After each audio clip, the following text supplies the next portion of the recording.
Bonjour, bienvenue sur Mistral TV, bienvenue à Tain-l'Hermitage, un nom qui résonne évidemment autour du vin et du chocolat aussi, on en parlera, mais nous sommes aujourd'hui devant la cave de Tain-l'Hermitage. Ici, sont produits quelques-uns des plus grands crus connus à travers le monde et nous allons découvrir les coulisses de la cave de Tain immédiatement avec nos invités. Bienvenue, suivez-nous.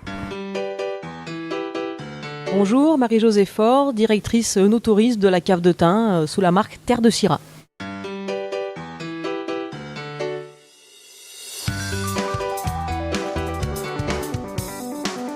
Bonjour Marie-Josée Faure. Bonjour. L'œnotourisme, c'est une notion récente ou c'est déjà assez ancien ? Alors ça fait quand même une bonne dizaine d'années que dans la région les choses bougent, mais effectivement c'est en plein essor, en plein développement et nous à Terre de Syrah on est leader sur le territoire Hermitage Tournonnet. Alors quand on pense à cet œnotourisme, on imagine tout de suite des visites au milieu des fûts, au milieu des cuves, c'est pas seulement ça. C'est pas seulement ça, alors c'est ça évidemment, on visite la cave de Tain, on visite donc les cuves, les chais, les cuves de vinification, etc. Mais effectivement on emmène les gens à la découverte des vignobles, on a des terrasses, tous nos vignobles en terrasse qui sont magnifiques et donc on part se balader à pied, en gyropode. Alors justement, il y a des notions assez actuelles autour de moyens de locomotion électrique, les gyropodes donc par exemple. Exactement, donc on travaille avec un partenaire, donc les gyropodes Dromois de Valence, et donc les gens réservent et on part en balade sur l'Hermitage et une fois qu'on est redescendu, on déguste un vin parce qu'on déguste pas quand on est sur le gyropode surtout. Donc c'est plus qu'une seule étape. Avant on pouvait imaginer, on vient, on déguste, on repart. Maintenant, on peut passer une journée et même un véritable séjour sur site. Complètement. Effectivement, on est sur un territoire où il y a plein de choses. Donc, on peut visiter la cave, les vignobles, entre toutes les appellations Cros Hermitage, Saint-Joseph, etc. Donc, il y a de quoi faire. Hermitage, bien évidemment. Et puis, les gens qui restent ici vont aussi aller voir nos partenaires qui sont Valrhona, le Train de l'Ardèche, etc. Donc, on a un territoire qui est riche, bien sûr. C'est vrai qu'ici, il y a de quoi faire. Été comme hiver. Été comme hiver, sachant que l'hiver c'est un peu moins sympa parce qu'effectivement les vignes sont pas vertes, c'est moins joli, il fait un peu gris, un peu frais. Donc on va dire que la saison touristique démarre là, en ce moment, là on est sur fin mars et jusqu'à à peu près novembre quand même, c'est une longue saison quand même. Avec beaucoup de monde, beaucoup de passages venus de la France entière et peut-être même de l'étranger d'ailleurs. Et de l'étranger, effectivement, on a alors la région Rhône-Alpes est effectivement quand même déjà notre première source de clients et ensuite Paris c'est à 2 heures par TGV donc c'est facile. Donc on a une région qui est facile d'accès avec l'autoroute à côté et la gare TGV. Mais effectivement, on a des gens du monde entier. On travaille beaucoup avec le tourisme fluvial. Les bateaux de croisière, on fait beaucoup d'animations avec les bateaux de croisière. Donc, on a vraiment des gens qui viennent de partout. Et c'est une clientèle intéressante pour vous qui consomme, qui reste, qui s'intéresse, qui se renseigne et puis qui achète. La personne qui vient dans l'œnotourisme, qui vient faire un séjour œnotouristique, c'est quelqu'un qui aime le vin, qui est intéressé par le vin. Donc, évidemment, ils sont là en recherche de compréhension, d'explication et puis de bien comprendre comment le vin a été fait.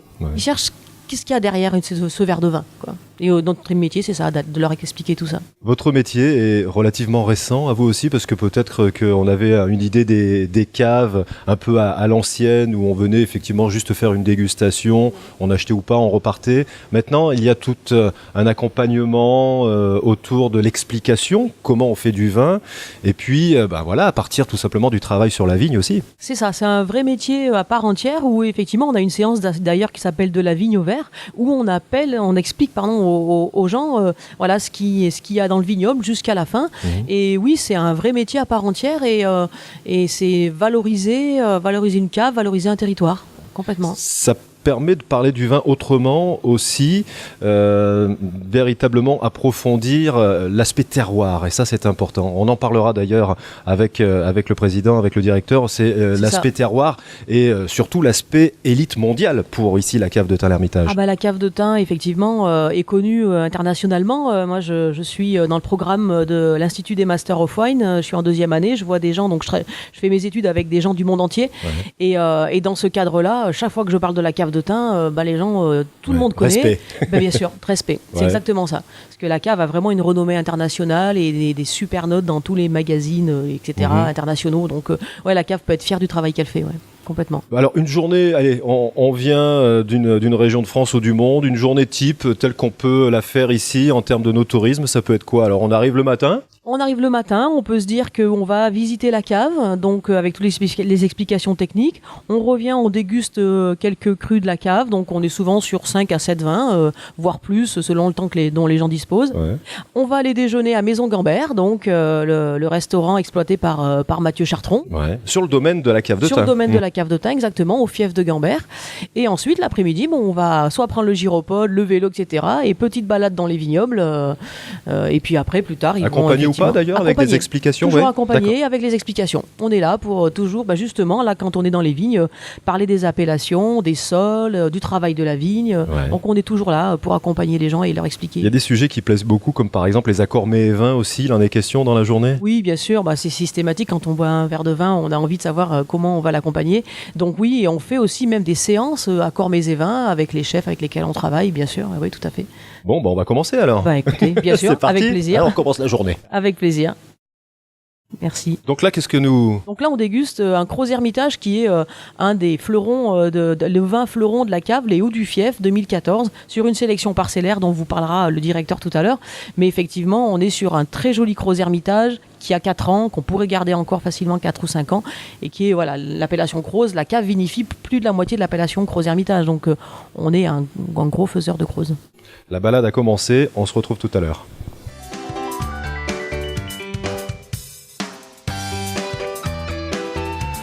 Bonjour, Jacques Alonc, président de la cave de Tain, bienvenue dans nos chais.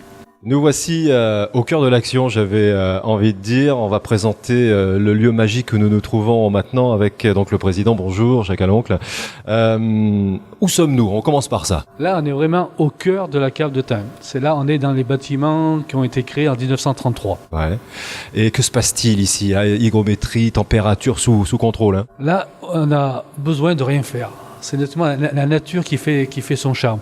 Et à côté, à droite, vous avez la vinothèque qui a à peu près 18 000 bouteilles. Des trésors, là. Hein? Des trésors depuis 1933. Chaque année, on garde les millésimes de chaque appellation. Qu'est-ce qui fait que cette cave de Tain est connue à travers le monde et respectée à travers le monde?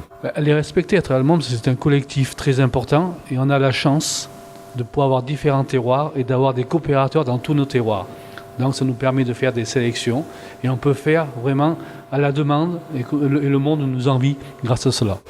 Et qu'est-ce qui fait justement la richesse de ce terroir? C'est le travail de l'homme, évidemment c'est la nature au départ. C'est la nature au départ. Vous savez qu'on a 5 appellations plus des IGP. Donc les appellations, après c'est question de terroir, uniquement de terroir. Parce que le plan est le même qu'on plante, mais après c'est l'homme et c'est la nature du terrain qui fait la différence. Ouais. Quand vous disiez c'est le travail d'un collectif, ça représente alors déjà géographiquement quel périmètre et puis combien de personnes à peu près? Alors au niveau des coopérateurs, nous sommes à peu près 280 et ça court du périmètre de Gervan et Rome sur le nord jusque sur l'appellation le sud, c'est-à-dire la Roche-Glun et Pont-d'Isère. Et du côté ardéchois, ça va de Arras jusqu'à Guilherand-Grange. Qu'est-ce qui fait qu'un vin d'ici est un grand vin?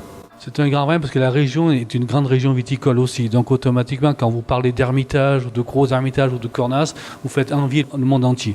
Alors le savoir-faire, on le travaille régulièrement et aussi autant le vigneron dans sa culture et autant en cave parce que de plus en plus nous faisons des sélections parcellaires. Donc on travaille au plus près de la vigne.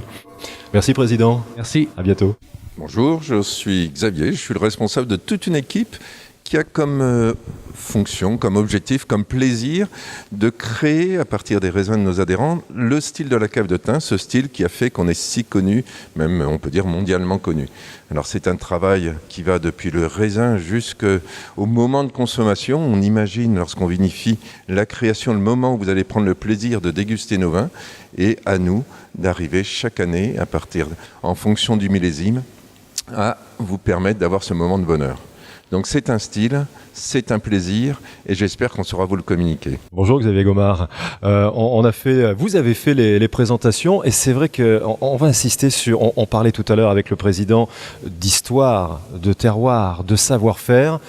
Vous en tant que directeur, on va quand même insister sur la touche, la marque Tain-l'Hermitage, cave de Tain? Alors, on a un style, on a un imaginaire. Quand on est face à ces raisins, il faut des très beaux raisins si on veut faire des très beaux vins. On a déjà en tête le vin qui va être fait. Alors, c'est amusant parce que ce qu'on a en tête maintenant n'est certainement pas ce que les gens avaient en tête, ce qu'on avait en tête nous-mêmes il y a 6 ans. Bien sûr, les modes, les influences, les dégustations, les retours des gens à travers le monde nous influencent. On est dans un monde humain. Mais c'est ce plaisir d'avoir ce style et de le faire reconnaître et d'avoir le retour, bien sûr, des gens qui sont heureux d'avoir pu déguster nos vins. Ça veut dire qu'un vin tel qu'on pouvait le demander, l'apprécier il y a 20 ans, n'est pas le même qu'aujourd'hui ? Très probablement, puisque les goûts évoluent, les modes, les sensibilités, le plaisir, le moment de consommation aussi. Par exemple, des très très beaux vins, comme les grands ermitages que l'on fait, se boivent souvent maintenant carrément en digestif. Les gens veulent rester à dîner après le dîner. On ouvre une belle bouteille, on sert ce magnifique flacon, et les gens sont heureux, ils restent, la nuit est à nous, quoi. Alors, mais c'est vrai que de façon générale, c'est le rapport à l'alcool qui a changé aussi. Le rapport à l'alcool, et les gens sont de plus en plus connaisseurs. Il n'y a plus exigeant. La notion du vin nutritionnel, c'est fini depuis très longtemps. Et là, vraiment, les gens deviennent experts, prennent du plaisir et savent communiquer leur plaisir. Et c'est un élément d'identité. Quand on met une bouteille sur la table, les gens cuisinent moins. La bouteille a vraiment de l'importance. C'est un phénomène social qu'on met. Et ça, dans tous les pays du monde, de plus en plus, c'est impressionnant. Alors vous êtes le directeur de cet établissement. Quels sont les corps de métier que l'on rencontre ici ? Selon les étages. Énormément de corps de métier, puisque d'abord, tout se fait au vignoble. Donc il y a tout ce qui est le suivi du vignoble et qui est vraiment considérable. C'est là où se fait la qualité. Après, vous avez les œnologues, bien sûr, qui vont, en fonction de la qualité des raisins décrite par les agronomes, vont adapter leur vinification puisqu'on a la chance d'être une coopérative, on a accès à toutes les parcelles, on a énormément de capacité de faire de sélection parcellaire, et ça sera une perpétuelle adaptation, et tout ça par la dégustation. Ensuite, bien sûr, il y a tout le travail des cavistes, le travail de la mise en bouteille, la maintenance de cet outil absolument énorme, qui est formidable, le commercial, l'administration des ventes et puis l'administration en général. Donc beaucoup de métiers dans un petit groupe, et ça fait une ambiance assez extraordinaire puisqu'on est tous unis autour de cette idée du vin et du moment où vous allez le consommer et y prendre du plaisir. Parce que le vin, c'est avant tout du plaisir. C'est la notion de plaisir, bien sûr. On peut des fois se prendre un peu la tête sur Alors, on a des grands vins, c'est indéniable, ils sont magnifiques, les grands dégustateurs le reconnaissent, mais ce qui nous fait le plus plaisir, c'est voir le sourire des gens après avoir bu nos flacons. Quels sont les grands vins qui sortent d'ici ? Il y en a beaucoup, parce que le grand vin est le vin qui sera adapté à votre moment de consommation. Même des vins, disons, moins connus et plus faciles à boire, si c'est adapté au moment où vous allez le consommer, c'est parfait. Quand je vous parlais d'un grand ermitage en digestif, je crois que c'est vraiment les plus grands vins qu'on boit pour eux tout seuls, sans rien à côté. Après, vous aurez des tas d'autres vins qui vont être adaptés. C'est là où la richesse de notre terroir nous le permet, la richesse de la diversité de notre imaginaire permettra, en fonction, si vous venez chez nous, vous direz, voilà, je veux boire ce vin à tel moment, et on saura s'adapter.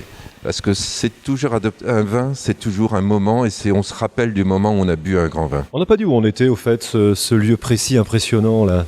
Alors ça, c'est l'allée des Foudres. Il faut savoir que au niveau du vin, vous allez avoir à la fois de l'inox qui va assurer tout ce qui est propreté, des cuveries béton qui vont, par leur inertie et leur donner un côté particulier, et puis beaucoup de bois. Parce que le bois, la syrah notamment, notre cépage est un syrah qui permet une intégration du bois. Les tanins de la syrah sont révélés aussi par ceux du bois et inversement, ceux des chênes.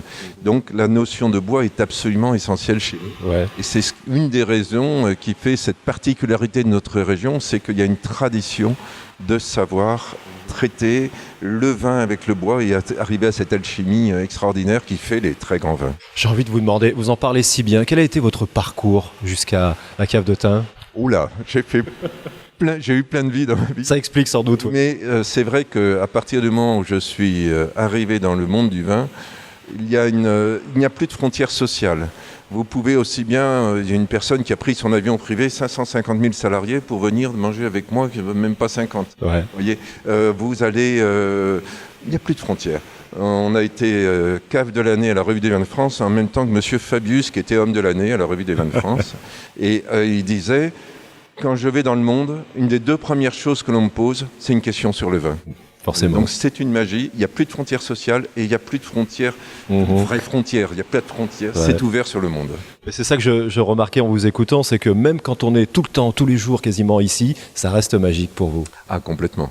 Et puis, après, ça a comme défaut qu'il n'y a plus de frontières entre le privé et le public, parce que on rencontre des gens merveilleux, on participe à leur faire avoir du plaisir, ils sont toujours fantastiques vis-à-vis de nous, et c'est vrai que c'est magique. C'est la thématique de notre rendez-vous aujourd'hui. Le no-tourisme, c'est une notion qui est grandissante. De plus en plus de visiteurs, de personnes qui viennent du monde entier pour visiter cet endroit, par exemple, et les vignes. C'est un phénomène qui va durer ? C'est un phénomène qui va durer. Il faut ouvrir, il faut être une maison de verre.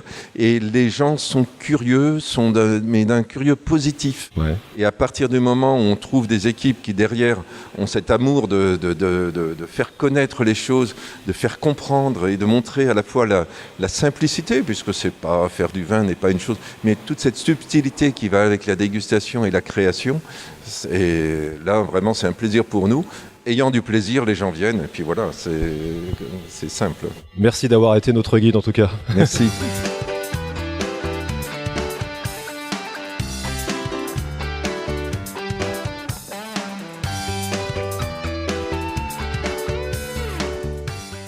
Alors Marie-Josée, on se retrouve à l'extérieur de la cave. Ouais. Moi, je suis en position un petit peu... Je vais m'y faire petit à petit. Oui. Mais, et donc, vous avez l'habitude de ces balades dans les vignes. Vous allez nous présenter les personnes qui, justement, nous proposent ces gyropodes. Mm-hmm.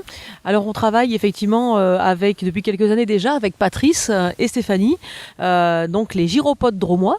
Et on explore les vignobles de l'Ermitage, de Crozes-Hermitage et de Saint-Joseph avec ces machines. Voilà, et on propose à nos clients de venir partager ça avec nous.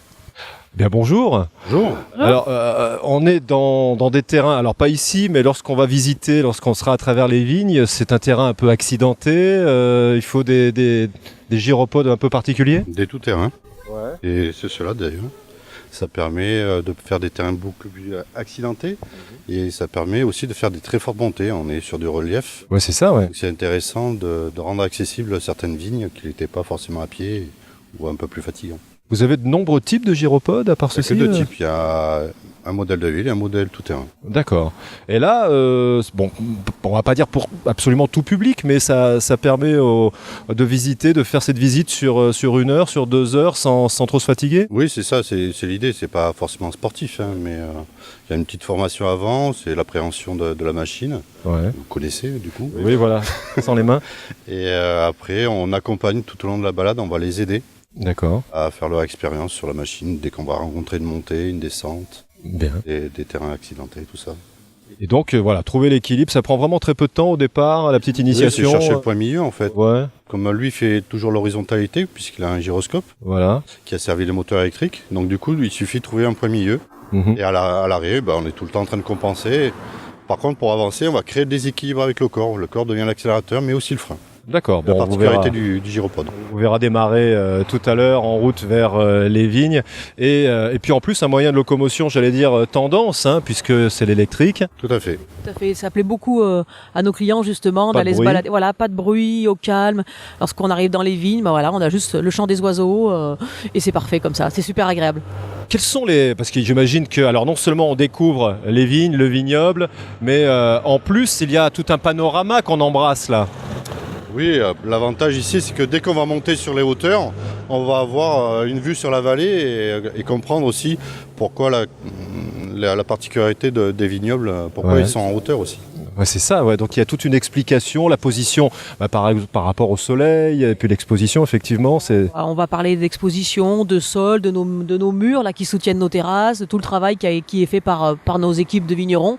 Et effectivement, là, ça permet vraiment de bien comprendre comment nos vignerons travaillent. Ouais, et puis il y a des points de vue absolument magnifiques dès qu'on est en haut de l'Ermitage, c'est génial. Ouais. Donc, c'est impressionnant.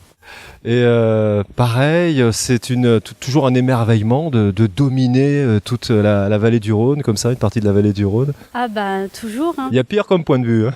Il y a pire.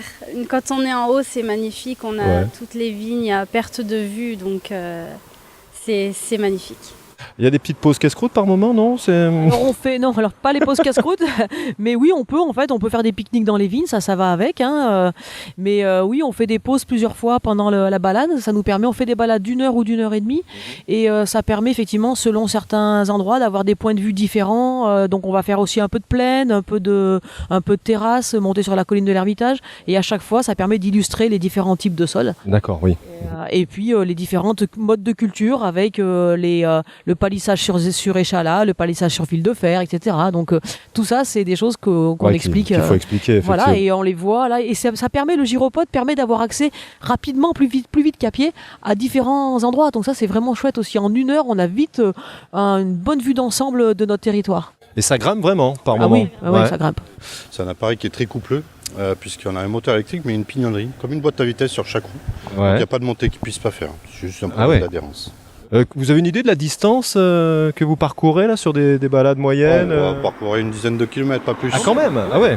Après, voilà, c'est variable suivant les personnes, mais oui, dans l'ensemble, c'est 10 kilomètres. Et c'est des groupes de combien de personnes que vous accompagnez? Entre 5 et 10. Après, nous, on est informateurs en plus, si on est 10 personnes, parce qu'on est informateur pour la sécurité.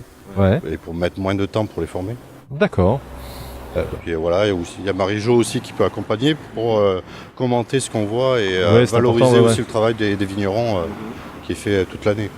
Et ça se réserve sur Internet par exemple? Alors sur la saison touristique, on met ça en place donc une semaine sur 2. On a une balade qui est cette année les vendredis soirs ou les samedis matins. Les samedis matins. Voilà, on a essayé plusieurs jours. Cette année, ça va être des samedis matins, un samedi sur 2. Et puis sinon, effectivement, ça c'est pour des individuels qui vont s'inscrire sur ces dates-là. Et sinon, les gens, des groupes de copains, des entreprises qui veulent faire, qui ont un groupe déjà constitué, ils nous appellent et ils réservent. Et c'est parti. On contacte Patrice et on y va. Bon, et jusqu'à quoi? Jusqu'à la Toussaint? Jusqu'à quelle période? Oui, l'année. C'est ça. Hein. C'est ça. Voilà. Toute l'année. Toute l'année. Bon, c'est ça. Bien. Faut pas qu'il fasse trop froid, c'est tout. Oui, c'est tout. Eh bien, bonne balade. Merci. Et puis, c'est parti alors. Allez, on y va. Hein? Allez, suivez-nous. À bientôt.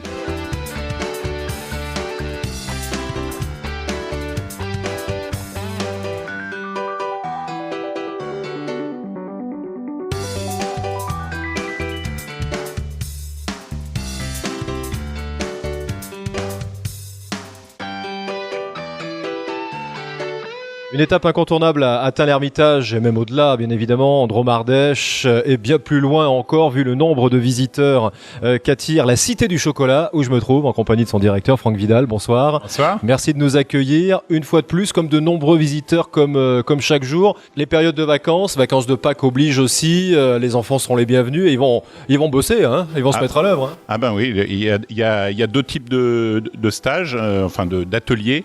Un atelier d'1 et demi avec tout plein de pâtisseries différentes, un cake, des crèmes dessert qui sont des pâtes à tartiner au chocolat. On voit à qui on peut penser, mais là c'est tout fait avec du Valrhona.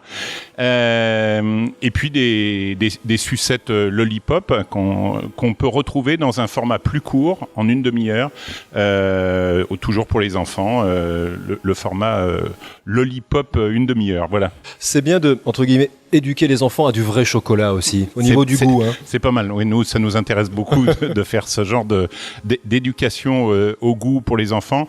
C'est ce qui se passe dans la cité. La cité, elle a été faite pour ça, pour éduquer à la fois les enfants, mais aussi les parents à manger intelligemment, manger intelligemment du chocolat. C'est pour ça que le démarrage de la cité, c'est de la dégustation, de l'apprentissage de la dégustation, mais on fait ça partout. Et là, dans les ateliers de pâtisserie, on apprend à mettre la main à la pâte et faire comme les grands pâtissiers. Et pourquoi pas créer des vocations aussi, hein? Ah ben, si on peut créer des vocations, nous on est contents. Le succès de la Cité du Chocolat démontre qu'il y a, pour le public de façon générale, les adultes notamment, un véritable attrait pour la découverte des entreprises, du savoir-faire français. Oui. Alors, on fait partie d'une association qui s'appelle Entreprises et Découvertes, qui valorise justement ce savoir-faire partout en France. C'est vrai qu'il y a eu un guide du routard spécifique sur le tourisme de savoir-faire, et cet engouement, on surfe un peu dessus avec la Cité du Chocolat, et on fait le lien avec la gastronomie, tout ce qui va se passer sur la gastronomie dans la vallée du Rhône, avec la vallée mondiale de la gastronomie, avec la Cité du Goût à Valence, la Cité de la gastronomie à Lyon. Donc tout ça fait une émulsion autour de la gastronomie et autour du savoir-faire qu'on a un petit peu initié quand même à la Cité du Chocolat. Alors, cette actualité autour de la gastronomie, vous êtes partie prenante, bien sûr. Oui. Vous êtes partout, d'ailleurs. Oui, Valrhona est partenaire de la gastronomie depuis 1922, depuis qu'Albéric Guironnet a créé ici, à Tain-l'Hermitage, cette chocolaterie qui s'appelait la chocolaterie du Vivarais. Et depuis, on a toujours été le partenaire des professionnels des métiers de bouche, à la fois pâtissiers, chocolatiers, boulangers et restaurateurs. Les grandes échéances à venir, bon, il y a évidemment Valence en gastronomie, mais il y en a d'autres, bien sûr, hein, dans l'année, là. De façon générale, hein, vous êtes présent sur des salons. Oui, on va être présent aussi sur le premier salon de la pâtisserie à Paris. Ça n'existait pas. Non, ça n'existait pas. Il y avait le salon du chocolat, mais il n'y avait pas le salon de la pâtisserie. On va aussi dans les salons du tourisme pour être présent et représenter le territoire, parce qu'on a la chance d'être ici en Ardèche-Hermitage, sur un territoire où on a des grandes maisons de vin, des grands restaurants, et puis le chocolat. Donc tout ça fait qu'on a un spot un petit peu particulier à Tain-l'Hermitage. C'est important pour vous d'être connu, reconnu internationalement et d'être très implanté localement. Ah oui, nous on est sans arrêt partout dans le monde, dans plus de 70 pays. On a des filiales à Tokyo, à New York, à Hong Kong, en Italie, à Barcelone. Et être présent ici, c'est très important pour nous, sinon on n'aurait pas fait la Cité du Chocolat. Et là, on va fêter très bientôt le 500 millième visiteur depuis l'ouverture de la Cité du Chocolat. Vous avez dépassé les espérances, j'imagine, là. On espère toujours les dépasser. On a toujours des espoirs d'aller encore plus loin, mais ce qui compte, c'est pas non plus le nombre de personnes, c'est est-ce qu'ils sont satisfaits. Et ça, c'est ce qui nous fait plaisir, c'est tous les retours positifs qu'on a à la fois sur TripAdvisor et à la fois sur les questionnaires de satisfaction. Ça demande une présence un peu partout sur des événements dont on parlait, et puis peut-être d'innover aussi, ici même sur site. Bon, on avait parlé du restaurant, évidemment. Vous continuez à imaginer la cité de demain ? Eh oui, normalement, on devrait en janvier prochain refaire quelque chose au rez-de-chaussée, puisque le rez-de-chaussée va avoir 5 ans. Donc on renouvelle sans arrêt les animations, la scénographie, pour être toujours à la pointe et permettre aux gens qui sont déjà venus 1 fois, 2 fois, 3 fois de continuer à les émerveiller. Eh ben, ça veut dire à bientôt, Franck Vidal, sur Mistral TV. À très bientôt.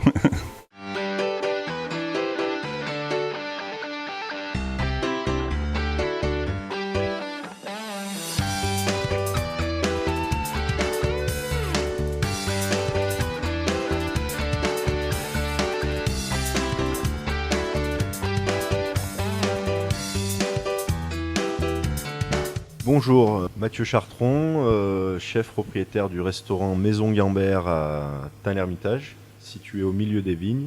Eh bien bonjour Mathieu Chartron. Bonjour. On est ici à la cave de Tain. Vous-même, vous le disiez, l'établissement se situe au cœur des vignes. Comment cet établissement a-t-il vu le jour et comment s'est faite votre arrivée ? Alors donc j'ai connu cet établissement avec l'ancien propriétaire. Donc à l'époque ça s'appelait Umia. Et j'étais parti manger avec mes parents un soir, c'était il y a une dizaine d'années maintenant. D'accord. Donc la cave de Tain a eu un projet, a fait un restaurant, et donc moi j'étais encore assez jeune à l'époque, donc je suis parti à Paris faire mon expérience, et ensuite Las Vegas. Donc j'ai travaillé pendant 7 ans à Las Vegas, j'ai travaillé pour Guy Savoie en fait, donc 2 ans à Paris, 7 ans à Las Vegas, et c'était en octobre 2015, Ouais. j'ai reçu un message comme quoi donc Umia se vendait, et donc j'ai tout de suite D'accord. Immédiatement. contacté le propriétaire, voilà. Et donc ça s'est fait assez rapidement. D'accord. Donc voilà, on a ouvert en février 2016. Bon, et fort de votre expérience à l'étranger et en France, quelle était l'idée, l'impulsion que vous vouliez donner à l'établissement ? Alors, une cuisine assez simple, au goût du jour, avec des produits de saison. Ouais. Et puis, parfois, il y a une petite touche, bien sûr, de mon expérience aux États-Unis. Et puis mon expérience avec Guy Savoy. Bien sûr, ouais. Et évidemment, une forte touche autour des vins qui sont produits. Vous êtes au milieu des vignes, donc forcément la clientèle s'attend à un travail autour de tous ces vins prestigieux. Tout à fait. On accorde nos mets avec les vins. Forcément, il a fallu que vous étudiez en particulier les saveurs de ces vins de la cave de Tain-l'Hermitage et les produits, faire des combinaisons.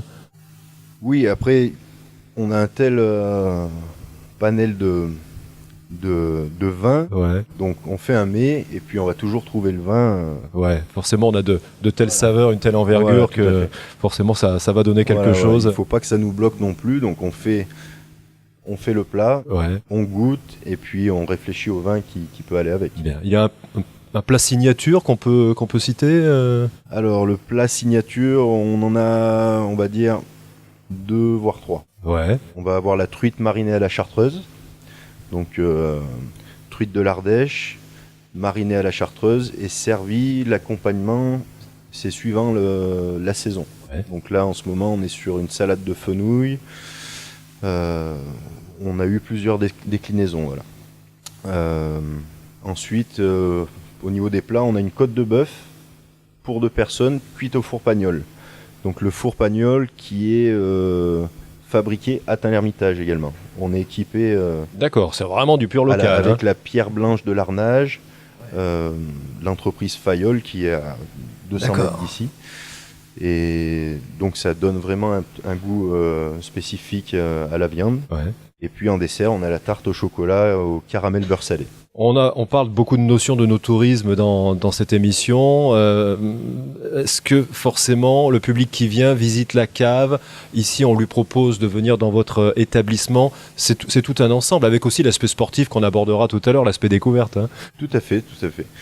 Après, une personne qui vient visiter la cave, c'est l'heure de manger, c'est sûr, on est à 500 mètres du restaurant, ça, donc ouais. ils peuvent même venir à pied, une balade dans les vignes, et puis on y est en 10 minutes, quoi. Que vous a apporté l'expérience de Las Vegas ? Beaucoup, Ouais, au point de vue management, ouais. mais aussi cuisine, donc... S'adapter à une clientèle venue de partout. Voilà, après, non, mais...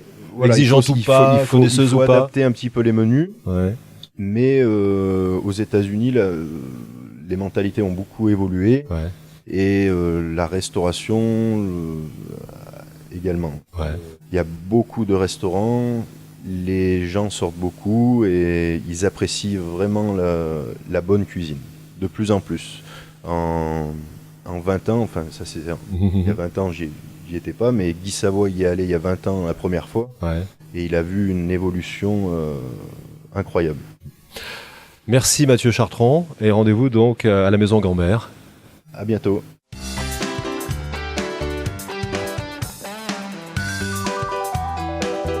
Bonjour, je m'appelle Gaël Gouma, je suis préparateur physique et coach sportif pour des comités d'entreprise. Alors autre activité, alors là cette fois Marie-Josée, on est peut-être un peu plus sportif et contemplatif à la fois. Hein. C'est ça, donc là ça s'adresse effectivement au public un peu plus sportif, même si on est avec des vélos électriques, des vélos avec assistance électrique exactement, et donc on a besoin d'un professionnel qui nous explique comment ça marche et qui nous accompagne, puisque tout cela est très réglementé, et donc lorsqu'on part en balade avec des gens, avec des groupes en vélo électrique, on doit avoir un accompagnateur, et donc Gaël, ici présent. Alors Gaël, bonjour. Une balade type comme ça dans les vignes, comment ça se déroule ? Alors sur une sortie d'1h30 à 2h, on fait d'abord une petite prise en main du vélo parce que tout le monde sait faire du vélo, mais avec l'assistance électrique, il y a des petites particularités. Ça peut surprendre la première fois puisqu'il y a un moteur qui entraîne la roue arrière principalement. Donc une petite prise en main de 5-10 minutes avec un petit échauffement et puis après, accompagné de Marie-Josée ou de Delphine, on part dans les coteaux de l'Ermitage sur les sentiers carrossables, les sentiers adaptés. Et puis c'est assez ludique, vraiment ludique et accessible au plus grand nombre. Voilà, justement accessible parce qu'il y a l'assistance électrique, parce que c'est de la pente au départ. Oui, voilà, donc la petite prise en main au tout début, ça se fait sur le plat et puis très rapidement, les coteaux, ce sont des coteaux, donc ça monte et le fait d'avoir une assistance électrique que l'on peut moduler en fonction de l'intensité de l'aide que l'on veut avoir, faciliter la montée ou au contraire, taper un petit peu plus dans le dur pour ceux qui le souhaitent, un peu plus sportif, s'amuser aussi, donc tout le monde peut s'y retrouver dans ce type d'activité. D'accord. Bon, le but, c'est de passer plus de temps à contempler, à écouter éventuellement les explications, qu'à se concentrer vraiment sur son effort, quoi. Oui, alors c'est vrai que ça demande une petite adaptation au tout début, mais après, très rapidement, on fait abstraction au fait que ce soit assistance électrique. Et puis, donc, Marie-Josée et ses collaborateurs s'arrêtent régulièrement pour expliquer la viticulture, le vignoble et tout ce qu'il y a à dire au niveau historique, aussi au niveau local. Donc, c'est un petit peu comme la visite avec les gyropodes, c'est la même chose ? Oui, sauf que là, on va encore plus loin puisque dans le sens où avec le vélo électrique, on peut faire plus de parcours. Donc, on va aller en Ermitage, Crozes-Ermitage, on peut traverser sur Tournon et aller sur Saint-Joseph et revenir. Donc, on va faire quelque chose qui va nous permettre d'aller encore plus loin et plus longtemps. Donc, on fait souvent des balades plutôt de effectivement 1h30, 2h, quoi. Ouais, voire plus et ça peut être des familles, des copains, des groupes, des entreprises. Enfin, vraiment, on a beaucoup de demandes sur ce type d'activité qui plaît beaucoup. Ouais. Oui, parce que effectivement, pour une entreprise, par exemple, il y a plusieurs niveaux de pratique de vélo. Il y a ceux qui en font tous les week-ends, ceux qui en font quasiment jamais. Il faut... Alors pour les gros groupes, généralement on est plusieurs aussi intervenants, comme ça permet de moduler aussi en fonction du niveau. Il y a différents parcours qui peuvent être adaptés, un peu plus techniques, un peu plus style VTT ou au contraire vélo tout chemin, les VTC. Donc vraiment tout le monde peut s'y retrouver avec une autonomie qui varie, mais grosso modo c'est une 30aine de kilomètres avec l'assistance élevée. Donc on peut même faire beaucoup plus si on le souhaite, si on modère l'aide du vélo. Voilà. Et vous confirmez, c'est des balades pas comme les autres. Vous, j'imagine que vous devez faire des balades un peu en montagne, etc. Et là, au milieu d'un vignoble, à découvrir le travail de ceux qui sont dans les vignes, c'est encore particulier, ça. Oui, après, ce qui est vraiment sympa, c'est la sensation de liberté. Et c'est vrai qu'avec les coteaux, c'est très très varié, les parcours. Ça va être à la fois avec de la pierre, du moins plutôt des galets, ça va être granitique de l'autre côté. Donc c'est tout aussi sympa aussi de découvrir l'ensemble du paysage. Et ce qui est sympa sur la vallée du Rhône, c'est très vallonné. Donc avec le vélo assistance électrique, on se fait vraiment plaisir à monter, à descendre. Il y a un peu de plat pour ceux qui veulent faire, donc c'est vraiment agréable. D'accord.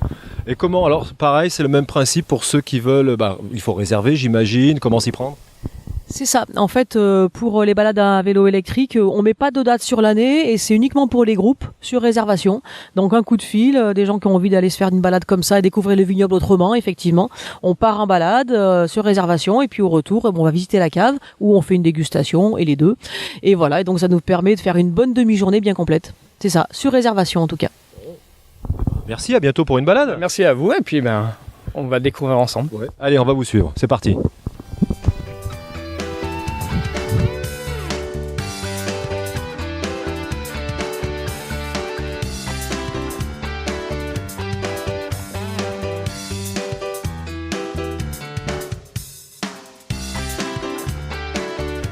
Allez, suivez-moi.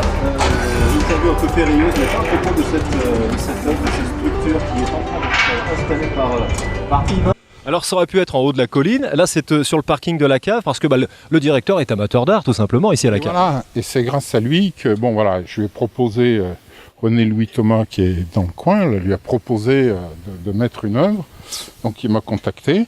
Et je pense que dans son idée, c'est peut-être une petite amorce d'un projet plus important pour faire communiquer les arts plastiques et la civilisation de la vigne, les deux ayant des rapports avec à la fois l'esprit, la matière, la culture et tout ça, et donc ça paraît pas une idée aberrante. Complètement. Eh ben, je vous laisse finir l'installation. Hein, on tombait bien aujourd'hui finalement sur Mistral TV. Merci. Pas de malheur. Enfin, on tombait bien. Oui, façon de parler, bien sûr. On va redescendre d'ailleurs. À bientôt.